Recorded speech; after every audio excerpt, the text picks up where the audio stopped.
La noticia requiere profundidad. En Notimundo están los protagonistas de la noticia. A esta hora estamos en línea directa con el economista Fausto Ortiz, exministro de Economía y Finanzas. Economista Ortiz, bienvenido a Notimundo Estelar. Le saluda Freddy Paredes. Buenas noches. ¿Cómo está, Freddy? Buenas noches. Saludos cordiales a la gente que escucha el programa. Gracias por su tiempo, economista. El anuncio fue más bien conceptual.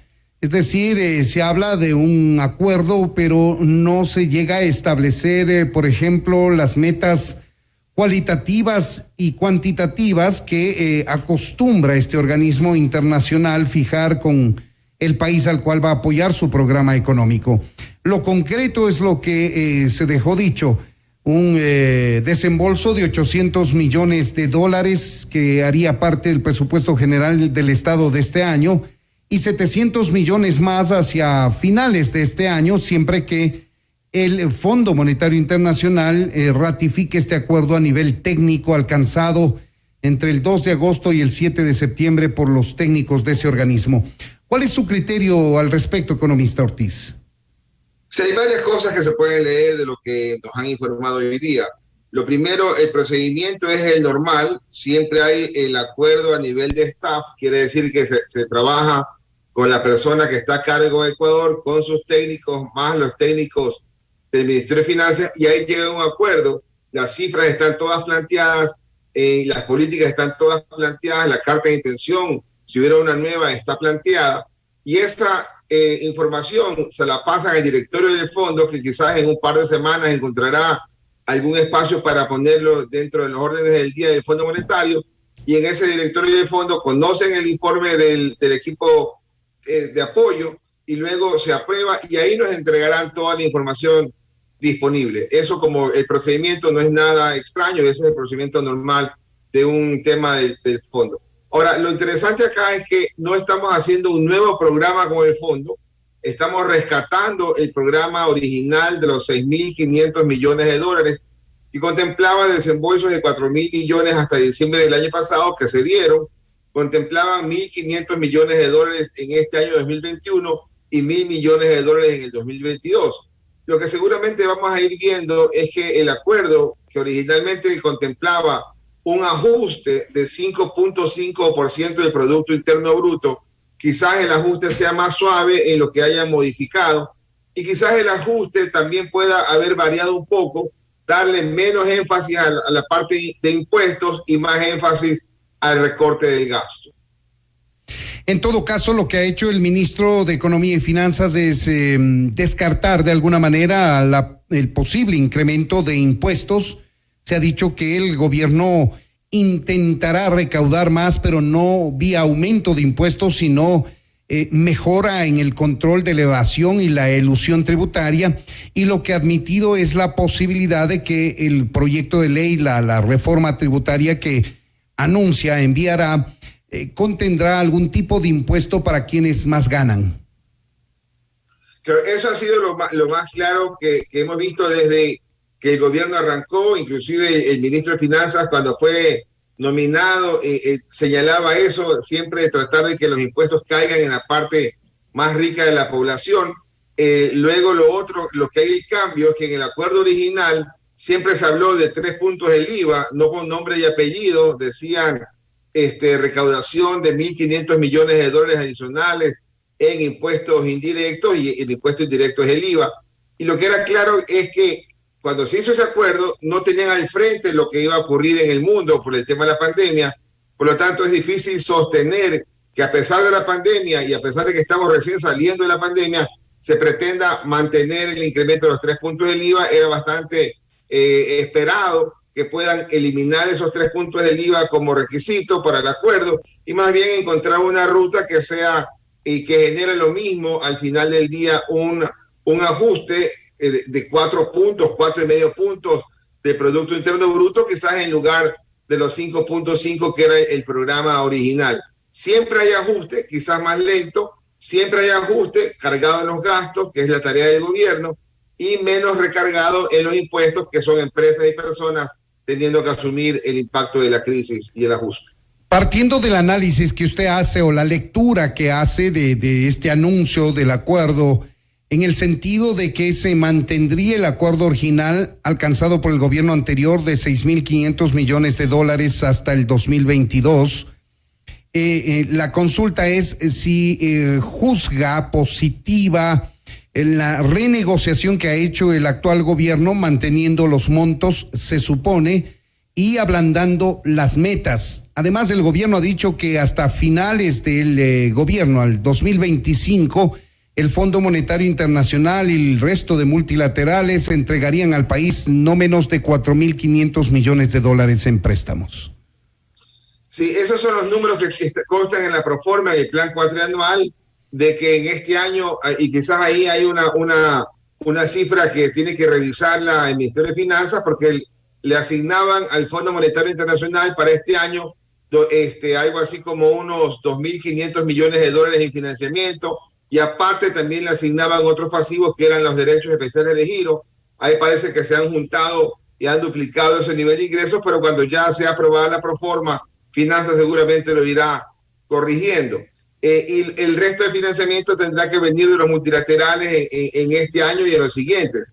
Eso era lo que estaba programado. En buena hora que el gobierno intente continuar con el programa con el fondo, porque de alguna forma nos sirve tener un programa que haya arrancado y que haya terminado, porque de los últimos 13 o 15 programas que hemos tenido con el Fondo Monetario, yo no recuerdo que pueda existir más de 1 o 2 programas que hayan arrancado y culminado, es decir, todos se cayeron. Ojalá entonces este programa, con las modificaciones, pueda el país decir, hemos arrancado, modificado y terminado un programa con el Fondo Monetario, y estaríamos listos a un nuevo programa si fuera necesario en el futuro cercano.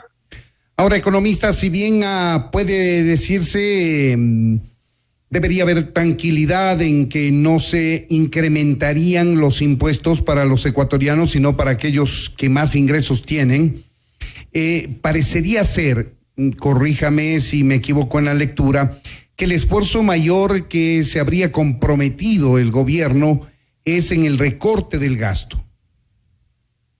Sí, el gobierno tiene que hacer recortes del gasto y uno dice, ¿cuáles son los gastos que usualmente tienen que ser observados? Por fuerza es el gasto de personal, lo que es la nómina, que para este año están hablando de $8.700 millones. El otro es el gasto en obra pública, que para este año están hablando de $7.700 millones. Bienes y servicios de consumo, que para este año está bordeando los $2.000 millones. Y por ahí el otro importante, el tema de subsidios. Entonces el gobierno, en esos 4 principales elementos, es donde tiene que ajustar. De entrada, el que luce que más ajuste va a tener es la línea de bienes de capital de inversión, o lo que es la obra pública, la formación bruta de capital fijo. El ajuste puede venir ahí en mayor medida que en los bienes de consumo o en el mismo gasto de personal. Pero la economía se puede resentir si hace un ajuste tan fuerte en ese rubro, que es el gasto bueno, entre comillas, ¿verdad?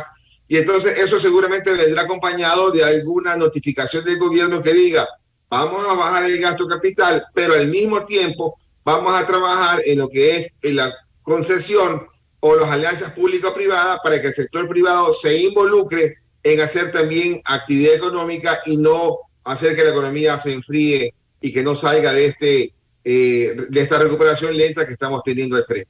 Bueno, vale decir que el recorte en inversión lo hemos venido evidenciando en el gobierno pasado y no va a variar mucho en el gobierno actual. Y el esfuerzo aparentemente va a ser en seguir recortando el gasto de personal, economista. Sí, aquí hay un tema que a veces es difícil leer los números, ¿no? El hecho de que el gasto personal crezca, ¿verdad? Puede ser no tan malo, siempre que el crecimiento del gasto sea más lento que el crecimiento de la economía. El gasto malo sería que el gasto crezca mucho más rápido que el crecimiento de la economía. Porque si el gasto personal, en un ejemplo, crece 10% y la economía crece 3%, entonces el gasto del personal frente al tamaño de la economía ha aumentado. Pero si el gasto personal crece 2% y la economía crece 3%, ¿verdad? Aunque uno lo vea en los números que ha crecido el gasto, pero en el peso en la economía se reduce. Esa parte es lo que el gobierno claramente tendría la opción al frente de decir, vamos a tratar de sostener el gasto, recortarlo ligeramente, pero vamos a enfocarnos mucho más en el crecimiento de la economía, que esa sería la meta principal del gobierno, porque en la medida que haya reactivación económica, hay un mayor crecimiento, también va a haber una generación de empleo y mayor trabajo en ese campo, que es una de las ofertas fuertes de campaña del presidente, que la dijo en esta campaña y que la venía también repitiendo en las anteriores. Hay que reconocer, sin embargo, que cada año existe la necesidad imperiosa de incrementar el gasto en sueldos y salarios, por ejemplo, por el personal que ingresa especialmente a salud, educación y defensa o seguridad.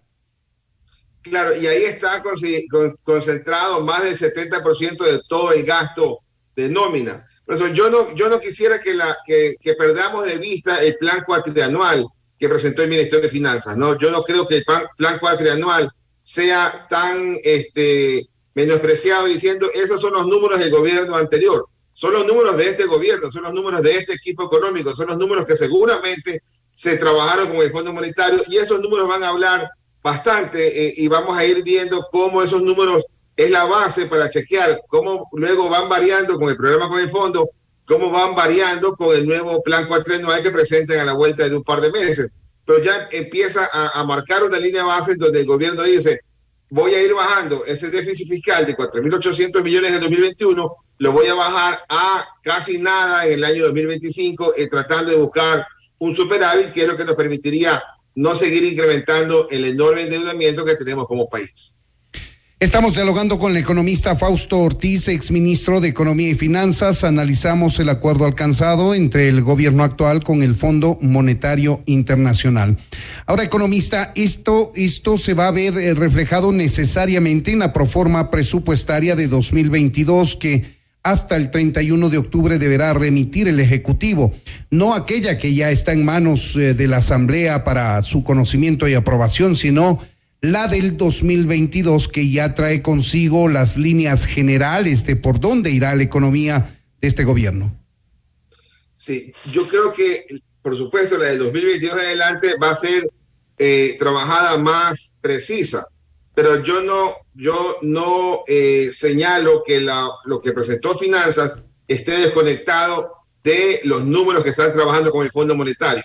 Es decir, los números que presentan hoy día es la línea base de este gobierno que debe servir para poder medir la mejora que puedan hacer de cara a las nuevas proformas año tras año.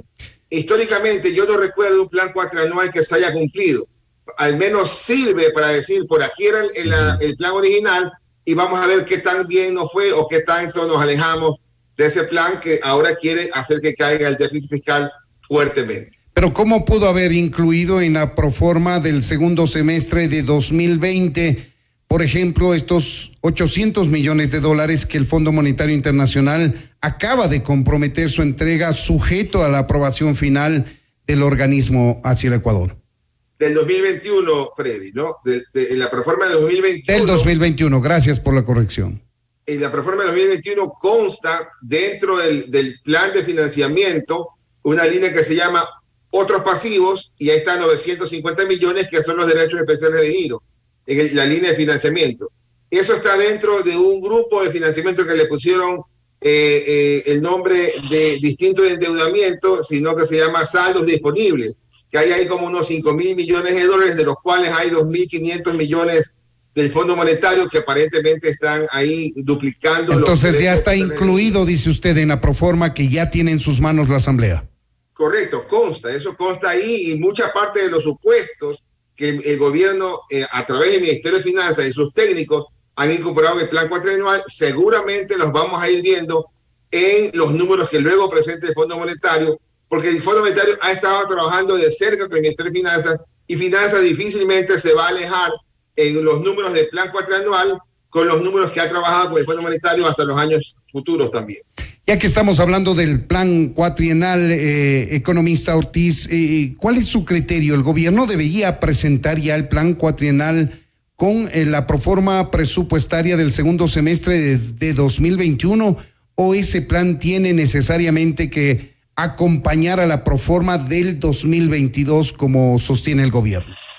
Sí, hay una discusión ahí que es legal, que creo que tienen razón los asambleístas en cuestionar por qué el gobierno no ha presentado el Plan Nacional de Desarrollo, por qué el gobierno no hizo el esfuerzo por presentar en estos 90 días que le da la Constitución de plazo para presentar proforma, por qué no también presentó su Plan Nacional de Desarrollo. Pero finalmente no lo presentó, el gobierno dijo, tengo tiempo para presentarlo, está trabajando, lo presentará un poco más adelante, y quizás lo que faltó es la comunicación en argumentar un poco más por qué razón utilizaba como base el Plan Nacional de Desarrollo presentado previamente y que está vigente. Ahora, para la proforma del 2022, por supuesto, ahí tendrá que volver a presentar proforma de un solo año, 2022, plan cuatrianual hasta el año 2026, y ese plan cuatrianual la Asamblea tendrá que irlo evaluando contra el Plan Nacional de Desarrollo, que es el gran marco que vaya a marcar la línea política del gobierno. Ahora, economista, finalmente, lo que apruebe el STAF, la aprobación técnica que acaba de anunciar el ministro de Economía, normalmente es ratificada por el organismo semanas después, luego que revisa. ¿No se han dado casos en los que se eche para atrás el organismo como tal formalmente, luego de que su staff que viene al país revisa las cuentas fiscales y da su criterio? O sea, pudieran haber ciertos hitos desde el día que el staff aprueba y el directorio del Fondo Monetario lo analiza. Por ejemplo, el fondo podría preguntar, oiga, ¿y ya pagaron en Ecuador la plata de Perenco? ¿Verdad? Ese arbitraje que perdió el Ecuador y que había que pagarlo en unos cuantos días, ¿verdad? Porque Perenco es una empresa francesa y quizás Francia le diga al fondo, oye, yo quisiera dar mi voto favorable a ese programa si que me han pagado a tiempo o hemos llegado a algún tipo de acuerdo, digamos. O sea, puede haber pequeñas cosas ahí que en el camino deban irse subsanando para poder ir teniendo la votación completa en el directorio, pero lo más probable es que si el nivel de staff ya lo aprobó y lo va a presentar, es porque siente y cree que el directorio también lo va a analizar y va a tener la aprobación. Porque si hubiera algo muy duro, muy fuerte, que tumbe ese programa, quizás el staff hubiera preferido ni siquiera presentar. Técnicamente, el representante del FMI en el Ecuador, que hizo el anuncio junto al ministro, dijo que el Ecuador ha cumplido todas las metas, salvo una, que es la acumulación de saldos en el sector económico no financiero, pero que ese incumplimiento es muy pequeño, digamos, no es de un monto grande, y que por eso pues pasa esta revisión, economista. Claro, son revisiones cuatrimestrales. La revisión del plan decía en abril, esa se cumplió con indicadores en exceso, digamos, de las metas. La segunda era en agosto, la han revisado, por ahí usted señala, Freddy, que hay alguna cosa pequeña que no ha sido muy importante para tumbar la revisión, y luego vendrá la siguiente revisión en diciembre. En el plan original, en diciembre debió haber estado aprobado el 15% del IVA, que ya eso ya no forma parte seguramente ya no forma parte del programa, pues tiene que haberse excluido esa línea que decía aumentar el impuesto indirecto. Ahora habrá otra meta distinta y que tendrá que ver con, o quizás ese impuesto patrimonial, quizás con la eliminación de ciertas exenciones para algún grupo poblacional de mayores ingresos, o quizás algún otro tema de trabajo efectivo para tratar de mejorar la recaudación vía eliminar elusión, eliminar o controlar más la evasión tributaria. Pues bien, ahí tienen ustedes, amigos oyentes, es el análisis, la evaluación que hace el economista Fausto Ortiz, exministro de Economía y Finanzas, respecto de este acuerdo a nivel técnico alcanzado entre las autoridades económicas de nuestro país y el Fondo Monetario Internacional. Economista Ortiz, muchas gracias por habernos atendido. A usted, Freddy, saludos cordiales. También para usted, buenas noches. Esto es Notimundo, amigos, siempre bien informados.